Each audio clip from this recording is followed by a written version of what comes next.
knew what I was signing up for. I pretty much knew.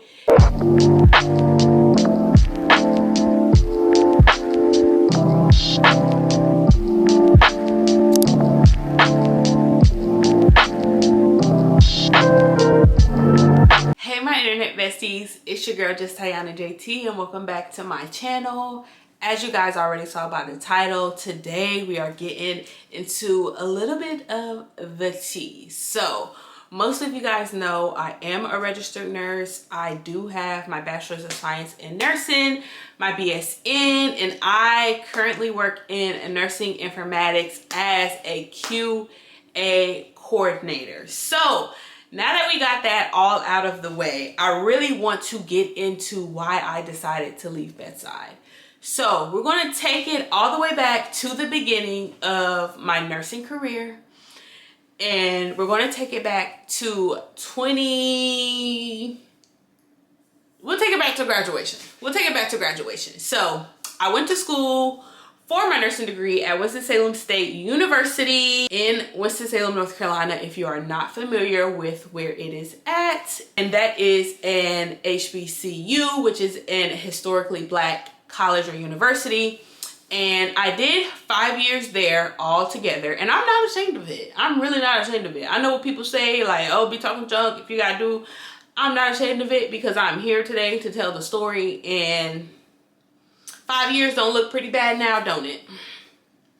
But so I graduated with my BSN in 2022, and so most people know, yes, you graduated with your nursing degree, but baby, you still got to take that NCLEX. You still have to pass the state board exam.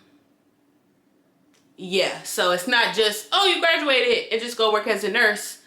You need your license. So a lot of you may have seen people put their nursing credentials behind their name, and you'll see BSN or RN.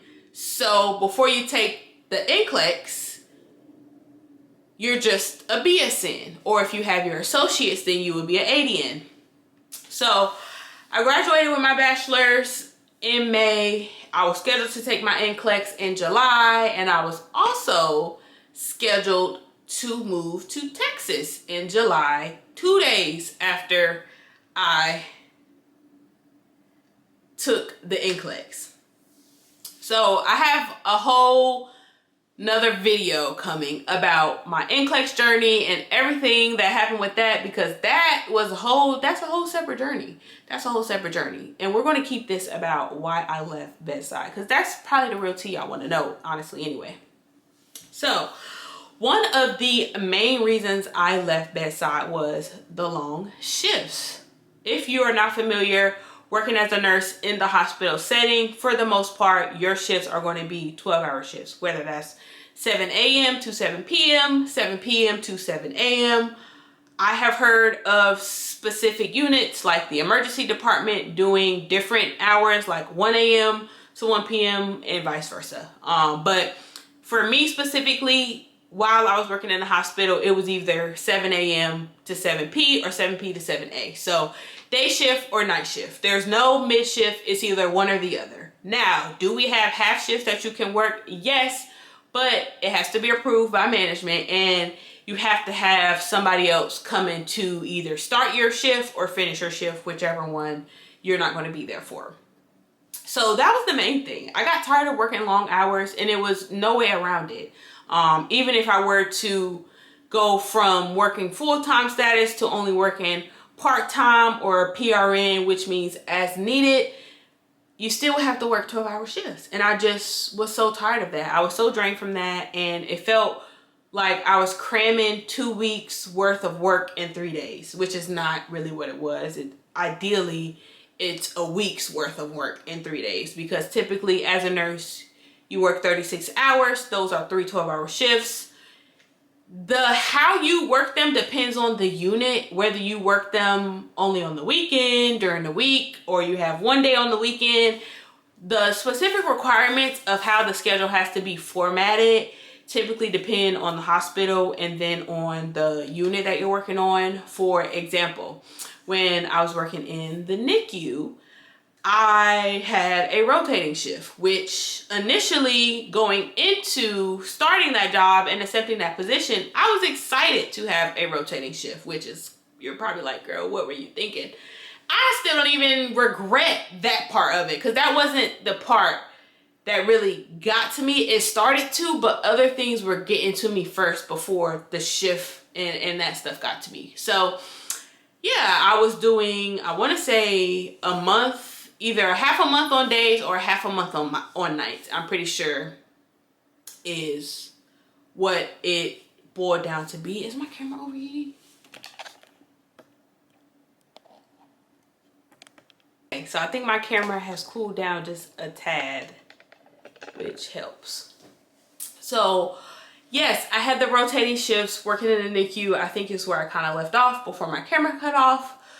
But yeah, so it was like half and half pretty much. And I enjoyed that for a little bit. It was a nice mix. Whenever I got tired of night shift, I would go to day shift. And whenever I got tired of day shift, I would go to night shift. But in hindsight, that was very draining and not sustainable. And quite literally kind of cruel and unusual, honestly speaking. And then working in a NICU, it's still an ICU. Like if you're intensive care unit, like it wasn't just, I don't know, it wasn't just, I didn't expect it to be anything less than what it was, truth be told. And so I enjoyed the skills, I enjoyed the intensive care part of it, which is why I wanted to go into that unit to begin with. But I think the flip-flopping schedule started to get to me like after a while. Like in the beginning it was cool, you know, it was fine, and for a good while I didn't change shifts because I was on training. And so it wasn't until I got off training that I was consistently switching shifts, and eventually I just got tired of it. I wanted to just pick one, and for a long time I didn't know which one I wanted to pick, and it just got draining. And I just came to the realization one day that it's like working in a hospital is either day shift or night shift. There's no middle ground. It's one or the other. Either you wake up at 4 a.m. and be at work at 7, or you wake up at 4 p.m. and be to work at 7 p.m. You know what I'm saying? So it's either one or the other. There was no in between, and it started to be very draining. And even if I did work day shift, getting off at 7:30, I wouldn't get home until 8, 9 o'clock, and I would still be tired. And then God forbid if I had to turn around and go right back to work the very next day, whether that was day shift or night shift. Don't get me started on night shift, because with night shift, half of your shift is on one day and the other half is on the other day, because after 12 a.m. it's a whole new day. So you get off, you came into work Wednesday at 7 p.m. but you don't get off until Thursday at 7 a.m. but you also have to work at Thursday 7 p.m. So you got off that morning Thursday 7 a.m. but you have to come right back to work at 7 p.m. So it really was that I kind of started to get tired of constantly being at work. It felt like I was at work more than anything, and I didn't have anything to show for it. And I will work hard in my own business. I will go hard with my content. I will put my all into my content, but I just cannot. It's hard for me to give 1,000% to a job for somebody else's content. Like, I will do what I'm supposed to do, but will I go extremely above and beyond? No. And part of me too was, I was very, very burnt out. I was very burnt out. I was very drained. I was very depressed from being burnt out, and I didn't realize I was burnt out.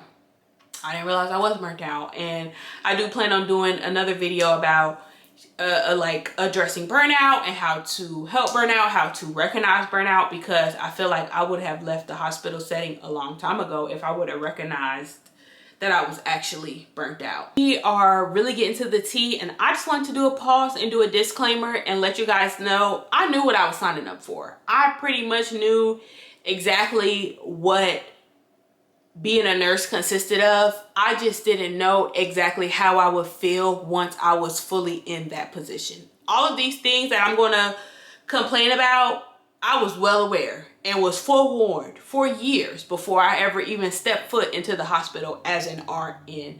So it's not even about that. It's more so once I got into the position and time passed, I gained more experience, I started noticing certain things that I'm gonna let y'all in on. I realized, I don't want to keep doing this. I don't want to be a part of this. It doesn't feel like this aligns fully with me and who I am today. Now, did it align with who I was in college? Yeah, for sure. But who I am today, I don't think. Another reason why I decided to leave bedside nursing is because at the bedside as a nurse, you are expected to play everybody's role. And I didn't like that. I didn't like that. And I am an RN. Why am I doing things that the respiratory therapist should be doing? You know what I'm saying? And yes, some shifts I was working overnight. Not all hospitals have that type of coverage overnight to provide those services, which is another reason why I decided to leave bedside, because you have enough money to pay RNs to be here all night. You should have enough money to pay any other healthcare staff that needs to be here overnight. The hospital is a never-ending business. It never closes. The hospital never closes. I mean, I don't know what other business in the world never ever closes. So it's like, you should be able to provide those resources. And it started to feel like those type of things were set up like that purposely, because people who are a nurse typically have the personality or the skill set to be a problem solver. So regardless of what resources are provided to you, you are expected to be a problem solver. And when there is a lack of resources, it's only but so much that I can do. And again, I am just an RN. I am not a respiratory therapist. I am not a speech therapist. I am not a physical therapist. I am not a MD. I am a RN. If I wanted to be any of those other things, I would have went to school for that just as well as I went to school to become an RN. And there was plenty of times when I'm doing things that the respiratory therapist is supposed to do, or I'm having to chase down the respiratory therapist because they're not even doing their job, or I'm having to chase down the doctor because they're not doing their job. Nobody's gonna chase me down to do my job. All right, so why should I have to do the job of 4 and 5 different people? No thanks. I cannot do the job of multiple people, and there was plenty of times I find myself being required to do that. Now, me doing that just because that's what I want to do is one thing, but that being a requirement, I think is absolutely insane. And that's where they lost me. That's literally where they lost me. And that kind of leads me to my next reason I left bedside, is because of a lack of adequate tools and technology to care for patients. For example, having to chase down a computer charger just to chart. I don't know if you guys remember when North Carolina got that really bad storm a couple of years ago, and we didn't have IV fluid bags to give our patients, which I was working in the NICU at the time, so the amount of fluid we give teeny tiny preemies is very, very slim. But it was still a shortage. Like, the NICU babies aren't the only kids in the hospital. It's adults, it's younger kids, it's older kids, it's young adults, mid adults, pregnant people, like, and we don't have IV fluids. Like, you know, and I get it, there's certain things I can't make them. I can't go and get them. My manager can't just go and make them. Like, it's a certain order of things that have to happen in order for the products to be available for us to use. But something happened repetitively. To me, it's not an accident, but people just know. People just know, and I feel like there were definitely some times when we didn't have adequate resources, and it was pretty much nothing we could do about it. Another reason I left is not being taken seriously. Reporting my concerns as a nurse to the doctor and it not being taken seriously, and then something horrible happening to that patient, which, knock on wood, God forbid, has not exactly happened to me before. But there have been times where whatever I said wasn't valued, and then somebody else comes behind and says the same thing and it wasn't valued. So that is just very, very tough situation, and I feel like when you are stressed out, you are burnt out, you're also a newer nurse, you're not, it's only but so much that you're able to do. You can always escalate issues, always escalate issues, but that is not going to give you a resolution in that moment. Like, yes, that will help in the grand scheme of things, and it probably will prevent that type of issue from happening in the future, but in that exact moment, not really much that people will do. But it is a good feeling when you are taken seriously and you let the doctors know, hey, my patient is doing X, Y, and Z, and they haven't really done that before. I don't really understand what's going on. Yesterday they were like this, and today I'm back there like this, yada, yada, yada. And then those concerns are taken seriously. Now, I'm always up for a clinical debate, if you will. So I'm letting the doctor know, hey, the patient is doing X, Y, and Z, and he's like, oh, well, typically that's what we see with whatever the disease, prognosis is, whatever disorder the patient has. If I'm always down for clinical conversations about, oh, well, this is why I'm not concerned about what you're seeing, which I feel like if doctors kind of already did that, then they would probably cover about half of their work with that, because then we wouldn't have to call and bother them for things, because they would already know, because it's expected. Yeah, I've had so many different situations where I am doing my job as the nurse and I have to alert the doctor, because that is protocol. That is what I am legally obligated to do. And I'm getting cussed out by the doctor. I'm taking care of their patient. Yes, this is my patient, but we all know the doctor is the head of the care team as far as in the hospital at the bedside. You know what I'm saying? We carry out the doctor's orders. The nurses carry out the doctor's orders. So I'm calling to let you know, hey, you need to X, Y, and Z. This is what's going on with this patient. They need X, Y, and Z. They are asking for X, Y, and Z. And you're upset because I'm doing my job and communicating with you about what's going on with the patient. Another reason I got fed up with bedside is dealing with rude doctors, and nothing was being done about it. Pretty much a lot of doctors could do and say whatever or not do anything, and you would look crazy for saying something about it, or you would speak up and it would be crickets and nothing would be done, nothing would be said. I remember when I was working in Houston on the adult floor, some of the patients on that floor would have an infectious disease doctor consultation. So let's say we're going to do a hypothetical situation. Let's say you are a patient and you was riding your motorcycle and somebody came out the blue and hit you while you were riding your motorcycle. You fell off your motorcycle, skid across the ground, and now you are at the hospital. Doctor you see once you get to the hospital put in a consultation for a infectious disease doctor.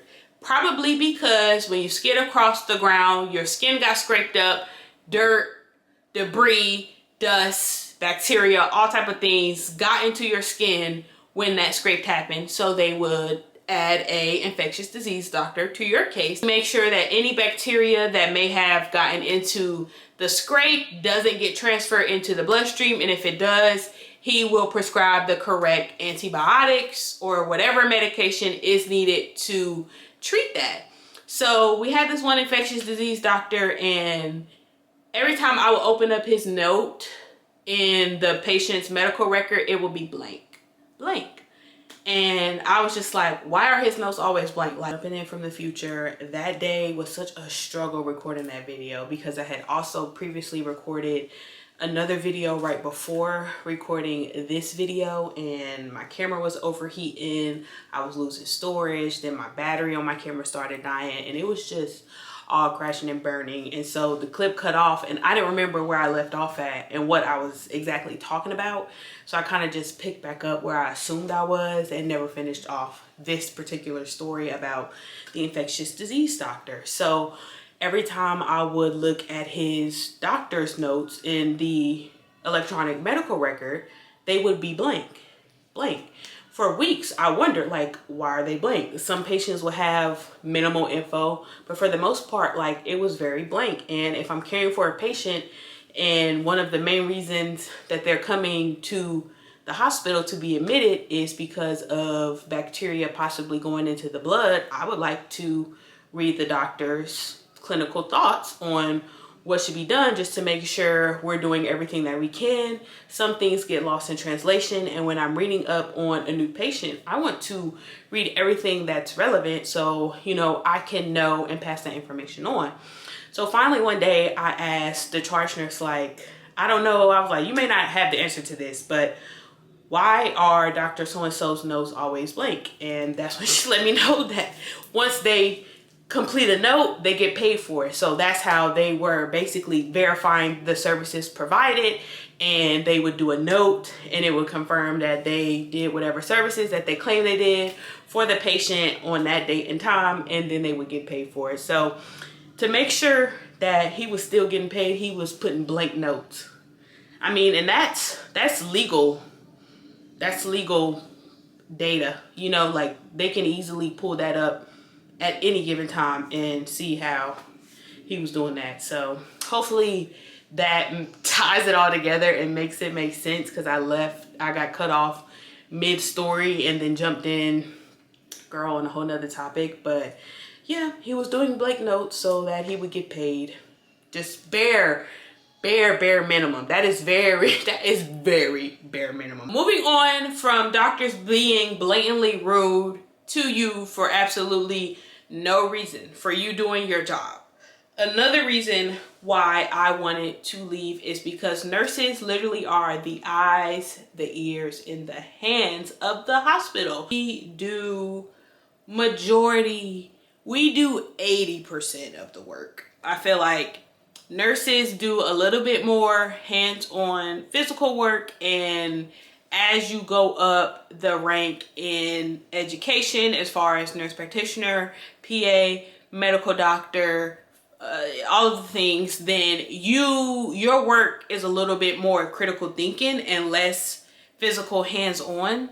But nurses, we're required to do that. And I didn't have an interest in going up and getting more education to have a wider scope of practice. I just felt like nurses just kind of got everything dumped on them, and if nobody can do it, the nurse can. But it's like the nurse already has 5 million other things that she has to do, which you definitely prioritize and figure out what you need to do and get the most important things done. But it does suck to have to do that. You know what I'm saying? Like, it's just, why can't things be a little bit more delegated amongst some of the other members of the healthcare team? Like, why is it just straight on the nurses? And we all play a critical part into the treatment plan of care for the patient, but nurses, literally, we have to do the assessments, we have to listen, inspect, we have to do all of the things, literally. Nurses are the most needed and the least thanked, literally. Like, the acts of appreciation got less and less and less, and I know it has nothing to do with your immediate managers and everything to do with the hospital as a whole and the budget they allow for certain things, but the fact that the budget is so low to provide the nurses who provide 100% of the care in the hospitals, that sucks.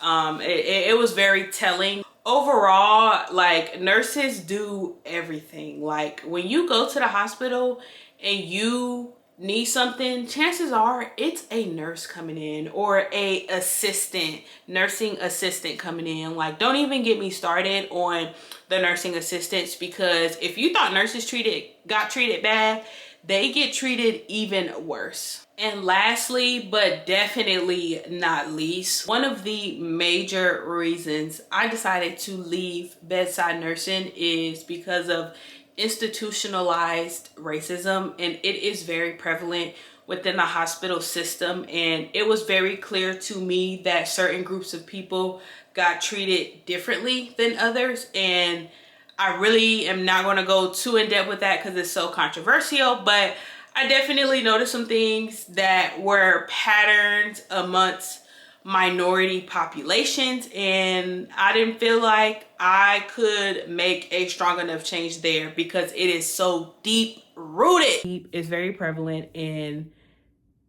everybody is aware of it.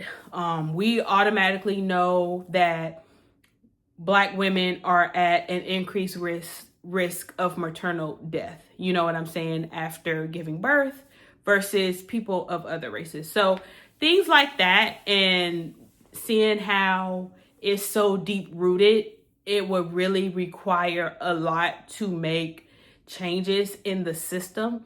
Yes, I can make changes in everyday lives of my patients and their families and people that I help as a nurse, but I am a bigger picture person. That's fine and good and all, but let's put it to bed for good. Like, let's put it to its end for good. Like, I don't want to just make changes in so and so's lives, which I do think it all is good. Like, I feel like when you put goodness out to other people, you get that in return in other ways.